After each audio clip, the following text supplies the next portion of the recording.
Hello everyone. Code product की तरफ से सबको अस्सलाम वालेकुम। जिससे कि हमने लास्ट लेक्चर में टाइप कास्टिंग पढ़ी थी, मतलब एक प्रिमिटिव डेटा टाइप को दूसरे प्रिमिटिव डेटा टाइप में कैसे कन्वर्ट करते हैं। और आज हमारा लेक्चर है ऑपरेटर्स। ठीक है, तो ऑपरेटर्स का एक ही काम है, मतलब वो ऑपरेशंस परफॉर्म करने के लिए यूज़ होता है। ठीक है, वेरिएबल्स पे और उनके वैल्यूज़ पे कोई भी ऑपरेशन अगर हमें परफॉर्म करना है तो हम यूज़ करेंगे ऑपरेटर्स।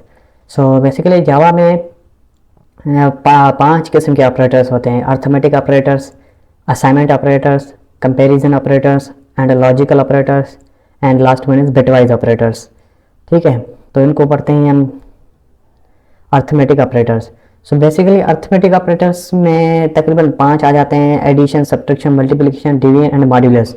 ठीक है, और इंक्रीमेंट एंड डिक्रीमेंट वो भी अर्थमेटिक ऑपरेटर्स में आ जाता है।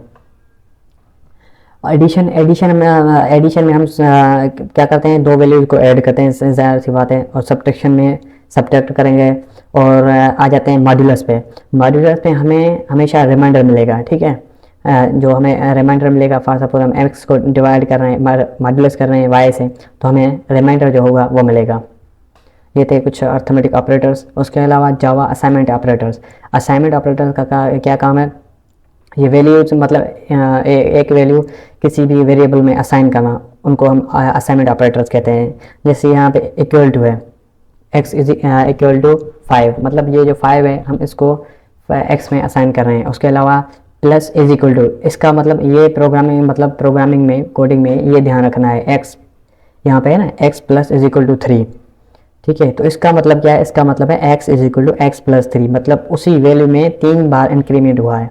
ठीक है, x minus is equal to 3, इसका मतलब भी सेम ही है, x जो वेरिएबल है उसमें माइनस कर रहे हैं 3। ठीक है, इनका यही मतलब है। और उसके अलावा डिवाइड हो गया, मॉड्यूलस होगा, ये सारे ऐसे ही काम करते हैं। ये ध्यान रखना है, इनका ध्यान रखना है प्रोग्रामिंग में। जैसे x plus is equal to 3, ये कभी कभी हम यूज़ करते हैं। ठीक है, तो इनका मतलब ये है x is equal to x plus 3, मतलब उस वैल्यू में 3 बार इंक्रीमेंट, एडिशन। उसके अलावा कंपैरिजन ऑपरेटर्स किस लिए यूज़ करते हैं, किसी भी दो वैल्यूज़ को कंपेयर करने के लिए। ठीक है, इनमें इक्वल टू आ जाता है, not equal to, greater than, या तो दो वैल्यूज़ आपस में इक्वल टू होंगे या ग्रेटर देन होंगे या लेस देन होंगे। ठीक है, तो कंपैरिजन ऑपरेटर्स क्या करते हैं, दो वेरिएबल्स को आपस में कंपेयर करते हैं। उसके बाद logical operators. So basically logical operators हम यूज़ करते हैं किसी भी दो स्टेटमेंट के लिए। ठीक है, अगर both statements are true, returns both true if both statement are true, मतलब दो अगर स्टेटमेंट ट्रू हैं, दोनों अगर ट्रू हैं, तो हम क्या लगाएंगे, एंड ऑपरेटर लगाएंगे। वहाँ पे क्या यूज़ होगा, and operator, logical and use होगा। लॉजिकल आर, ठीक है, वहाँ पे यूज़ होगा जहाँ पे एक स्टेटमेंट ट्रू हो एंड एक फॉल्स हो। जहाँ पे भी एक कम से कम एक स्टेटमेंट ट्रू होगी वहाँ पे और लॉजिकल आर चल जाएगा। और उसके अलावा लॉजिकल नॉट, ये हम यूज़ करते हैं किसी भी रिजल्ट को रिवर्स करने के लिए। मतलब अगर एक स्टेटमेंट ट्रू है तो उनको रिवर्स करेंगे तो फॉल्स। ठीक है, अगर कोई भी स्टेटमेंट ट्रू है, रिजल्ट ट्रू है, तो अगर यूज़ करेंगे लॉजिकल नॉट, तो हमें वो फॉल्स रिटर्न करेगा। तो लॉजिकल ऑपरेटर्स यही काम करते हैं। ये ज़्यादातर हम यूज़ करते हैं इफ़ एल्स में। उसके अलावा ये लास्ट है बिटवाइज ऑपरेटर्स। सो बिटवाइज है ये एंड जो ऑपरेटर है, बिटवाइज एंड ऑपरेटर, ये ज़्यादातर बिट में यूज़ होता है। ये बिटवाइज ऑपरेटर्स हैं तो ये बिट्स में यूज़ होते हैं। एंड वहाँ पे यूज़ होगा जहाँ पे हमारे दोनों वन जो होंगे, जीरो एंड बाइनरी होते हैं ना, 0 एंड 1, तो जहाँ पे दोनों वन होंगे वहाँ पे हमारा आंसर 1 आएगा। ठीक है, कहीं पे भी अगर 0 आ गया, ठीक है, और कहीं पे भी मतलब 0 आ गया तो हमारा वहाँ पे 1 नहीं होगा बल्कि 0 होगा। ये भी सेम लॉजिकल ऑपरेटर्स की तरह है, मतलब दोनों स्टेटमेंट ट्रू हैं तो लॉजिकल मतलब एंड लगेगा, एंड बिटवाइज एंड लगेगा। और उसके अलावा एक अगर है, मतलब कोई भी 1 है एंड दूसरा 0 है, तो वहाँ पे हम आर यूज़ करेंगे तो आर ट्रू होगा। ठीक है, और उसके अलावा यहाँ पे जार है, ये जो ऑपरेटर है ये हमारा जार है। ये क्या करता है, जहाँ पे दोनों, ठीक है, दोनों 1 है या दोनों 0 हैं, तो रिजल्ट क्या करेगा, वही सेम। ठीक है, रिजल्ट वही 1 आएगा। अगर दोनों में कोई भी कंडीशन, एक 0 है एक 1 है या 0 1 है, तो हमें वहाँ पे मतलब कंडीशन जो होगी वो 0 या 1 के हिसाब से रिजल्ट देगा हमें। ठीक है, तो ये थे कुछ ऑपरेटर्स।